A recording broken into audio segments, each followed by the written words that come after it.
Depuis leur rencontre, ils ne se sont plus jamais quittés. Claire Nébou file depuis bientôt 30 ans le parfait amour avec un grand journaliste bien connu. Alors qu'elle est attendue sur C8 ce vendredi, au casting du Sang de la Vigne, retour sur leur belle histoire qui fait rêver. Ce vendredi soir, C8 diffuse un nouveau numéro du téléfilm Le Sang de la Vigne avec au casting Pierre Arditi, Christian Vadim ou encore Claire Nébou. À 59 ans, cette dernière continue de s'illustrer en tant que comédienne sur le petit écran après avoir longtemps fait du cinéma. CST d'ailleurs le film Association de malfaiteurs, de Claude Zidi, qui lui a permis de taper dans l'œil de son grand amour. Sorti en 1987, le long métrage avait été vu par Frédéric Tadei, qui en est ressorti subjugué par la comédienne. C'était la plus belle femme du monde. Elle m'a terrassé, avouait-il à Paris Match en 2013.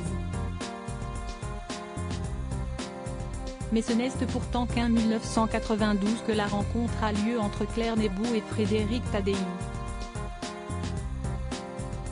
À l'époque, le journaliste la recevait sur Radio Nova, où il présentait la chronique littéraire intitulée Aujourd'hui, j'ai lu pour vous.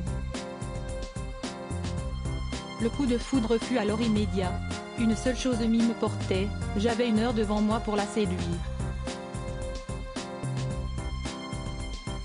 Je savais que j'avais réussi, continuait-il, n'ayant apparemment que faire que sa dulcinée soit mère et engager un autre à ce moment-là. En effet, Claire Nébou venait d'accoucher de sa fille Alice. Mais elle aussi tombée sous le charme, et elle n'a pas hésité à quitter son compagnon pour Frédéric Tadei. Il était brillant, bourré de charme, et son assurance donnait confiance. Ensemble, ils sont devenus les heureux parents de Diego, né en 1999, et se sont pacsés. Car le mariage n'a jamais été une option. J'ai été mariée 1 fois et j'ai divorcé, alors il y a sans doute un peu de superstition, la peur d'échouer à nouveau, avait expliqué Claire Nébou à Gala en 2017. Un détail qui n'empêche pas la comédienne et l'ex-animateur de Paris dernière de s'aimer comme au premier jour. Je ne m'imagine pas sans lui et lui ne s'imagine pas sans moi je pense. Je nous vois vieillir ensemble. Ce qui est rock'n'roll aujourd'hui, si est de continuer à désirer celui qui partage notre vie. Je crois qu'il est plus difficile de rester. Des efforts pour maintenir leur relation, ils en font donc assurément et une grande confiance s'est installée entre eux depuis longtemps.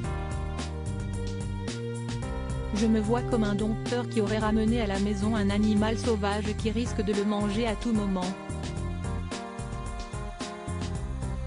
Aujourd'hui, je pense qu'elle aurait pitié de mon grand âge, qu'elle ne me laisserait pas tomber alors que je lui ai donné mes meilleures années, confiait encore Frédéric Tadei, qui a 62 ans.